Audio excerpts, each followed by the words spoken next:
new details into Out Front about the man who allegedly murdered Charlie Kirk.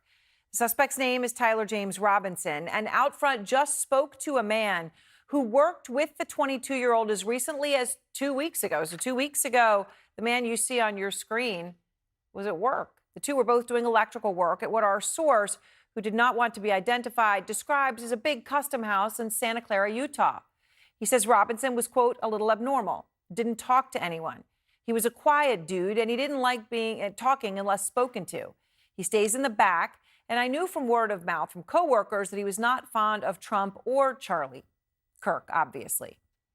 Now, you know, when you think about this, right, he's working on this job site 2 weeks ago. Robinson was a 4.0 student, honor roll kid. He'd received a prestigious scholarship to college. He had no criminal record. He is registered to vote, but not affiliated with a party. His parents are both registered Republicans. Right now, though, he is being held without bail on several charges, including aggravated murder. They say assassinating Charlie Kirk as a sniper. These are live pictures we're showing you right now of a Utah County jail. That is where Robinson is as we speak. Now, according to sources, he is not cooperating. He is not speaking to investigators. He was arrested overnight, though, more than 250 miles away from Utah Valley University, where Kirk was shot as he spoke to a crowd of students. We do have some new video of a person matching Robinson's description walking near Utah Valley University just moments before the shooting. So again, appears to be new video of the suspect just before the shooting. What later ensued was a massive manhunt, more than 33 hours, that ended only after Robinson's family turned him in. A source tells us that Robinson's father recognized his son after seeing these images. And it wasn't images you could look at and realize if that was somebody you knew well or that was your child, you would recognize them. Well, his parents did.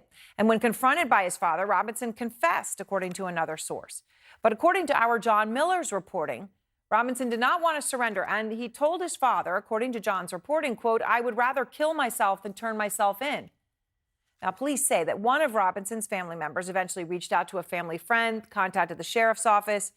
And according to court documents, Robinson's behavior leading up to the shooting had changed. They say, and I quote, investigators interviewed a family member of Robinson who stated that Robinson had become more political in recent years. And Utah's governor says the casings found with a rifle that's believed to have been used in the assassination included inscriptions like the words, "Hey, fascist, catch." Now, in a moment, I'm going to speak to Utah's Attorney General Derek Brown about the evidence and the investigation. First, though, I want to go to Ed Lavandera because he's outside that jail I just briefly showed you in Spanish Fork, Utah, where we understand Robinson is, right behind you tonight. Ed, and what is the latest that you're learning? Well, he is here being held without bond. Two sources tell CNN that he did speak with investigators briefly when he was first taken into custody, but now we understand he is no longer speaking with investigators. And this, as investigators are now focused on trying to piece together the motive for what might have inspired this deadly attack. We got him. The information that led investigators to Tyler Robinson came just after authorities released new videos and enhanced photos of the suspect fleeing the shooting scene. The 22-year-old was arrested at his home at 10 p.m. Thursday night. Robinson is now in custody in the Utah County Jail, held on several charges, including aggravated murder, felony discharge of a firearm, and obstruction of justice. He could face the death penalty. The manhunt lasted 33 hours and started right after conservative activist Charlie Kirk was shot and killed with a single supersonic bullet. 12:23 p.m. Wednesday local time. Investigators say this video shows Robinson running along the rooftop of a Utah Valley University campus building, dropping to the ground and walking away. A rifle was found in a wooded area near the university with evidence that may point to the suspect's motive. Inscriptions on the 3 unfired casings read, "Hey, fascist!" "Catch!" The governor also revealed investigators have unreleased video they say shows Robinson arriving on campus in a Dodge Challenger. He is observed on video in a plain maroon t-shirt, light-colored shorts, a black hat with a white logo, and light-colored shoes. Authorities say the suspect arrived on campus at 11:52 a.m. Less than 24 hours later, at 9:48 a.m. Thursday, the FBI released the first photos from surveillance video of a person of interest, showing a man in sunglasses and a dark blue cap wearing a t-shirt with an American flag. Later that night at 7:52 p.m., authorities released the video of the suspect running across a rooftop. Robinson, matching the descriptions in the video, was later located at his home in Washington County, Utah, at 10 p.m. Thursday, 260 miles from the scene, and taken into custody. According to Utah's governor, Robinson's father confronted him after seeing the video and the images and told his son to turn himself in. Robinson was then transported overnight and booked into jail just before 2 a.m. Friday morning, 12 miles from the scene of Kirk's shooting. And Aaron, local prosecutors tell us that formal criminal charges will be filed on Tuesday, and that is when Tyler Robinson is expected to make his first court appearance, his initial appearance, but he will not be taken from this jail to the court. We are told that hearing will take place virtually. Aaron? All right, I guess with all the frenzy that would surround that. Ed, thank you very much. And outside that jail, I want to go now to the Attorney General of Utah, Derek Brown, as promised. And Attorney General, I appreciate your time. As you see that, and Ed's standing in front of the jail where Tyler Robinson is right now and is going to be through that booking. Is this, Attorney General, an open and shut case? Well, I think at this point, what we know is that we've got a suspect in custody. The next couple of days, we're going to be obtaining all the evidence we can. As you've already indicated, this is a process of getting evidence that we can use in the charging documents. So the charging documents will be filed. We'll have that appearance in a couple of days.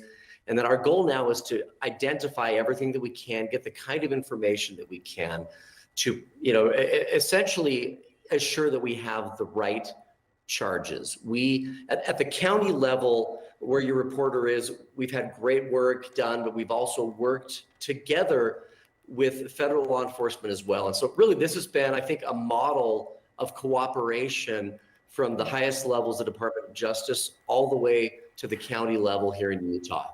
So, and obviously you're gathering all of your information, but we understand, I was just talking about, we had talked to somebody who was actually on a job, an electrical job with Tyler Robinson just 2 weeks ago, right? Described him as a little abnormal, not talking to anybody sitting in the back, but that he had made clear to some others that he was not a fan of Trump or Charlie Kirk's.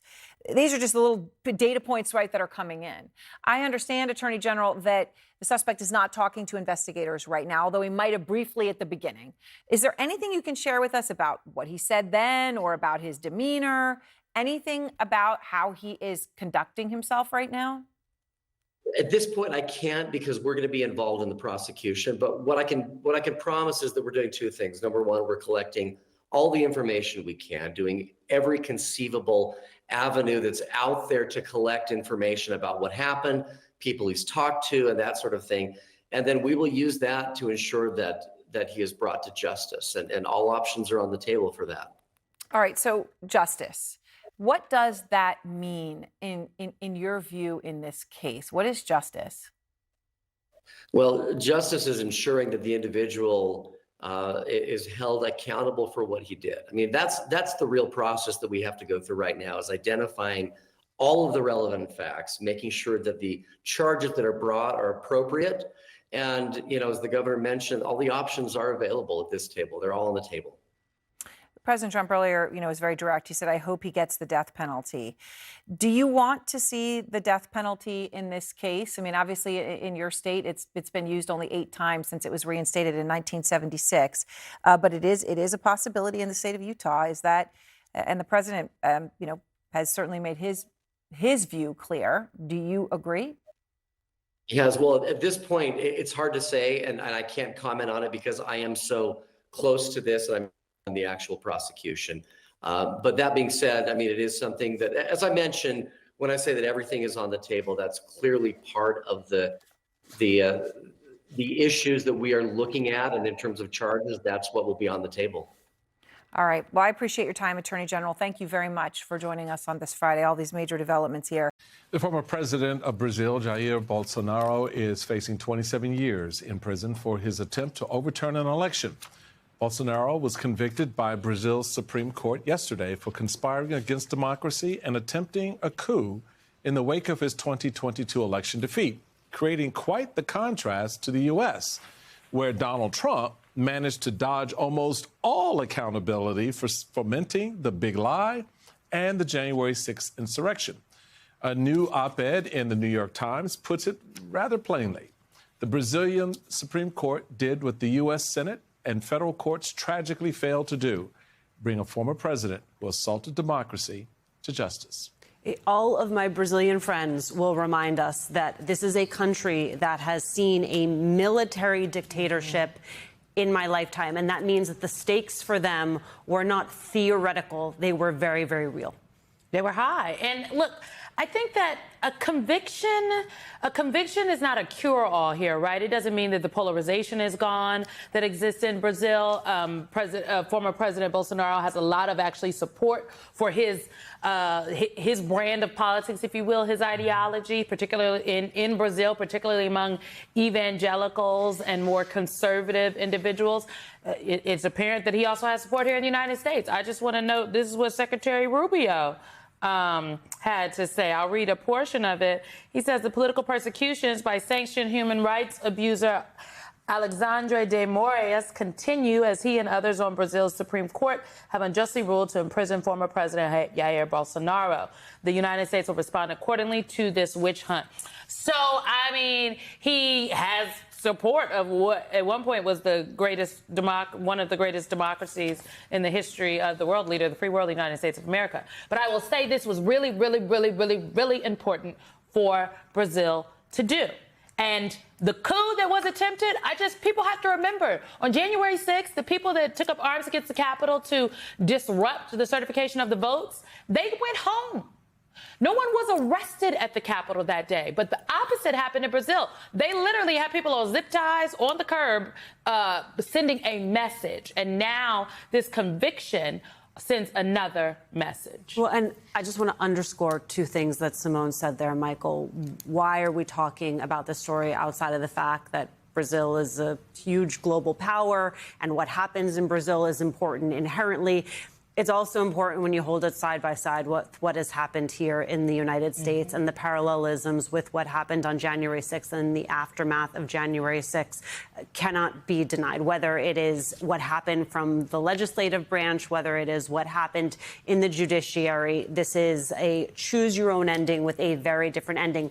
But to underscore the second point Simone made, it's also about the fact that the president of the United States has not only criticized these calls for accountability out of Brazil. It is the fact that he and his administration have actively sought to punish people who have held Bolsonaro accountable. In addition to what Simone read to you from the Secretary of State, you have the fact that this administration hit the entire country of Brazil with 50% tariffs over Bolsonaro. It is within the right of the president of the United States to criticize other countries, other governments, but to retaliate against them is a different level.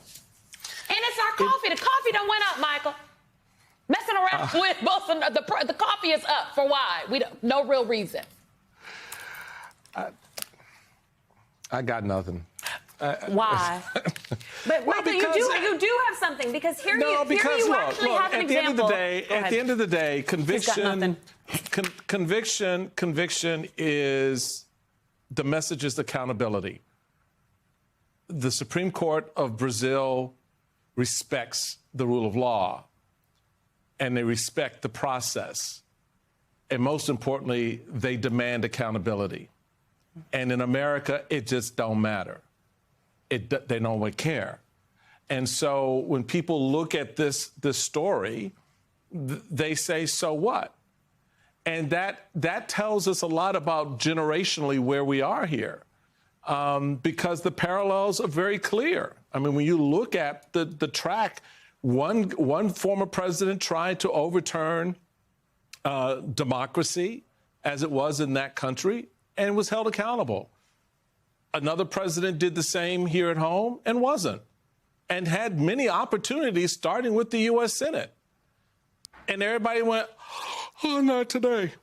So, I mean, I don't know. I can't get excited about it because Americans aren't excited about it.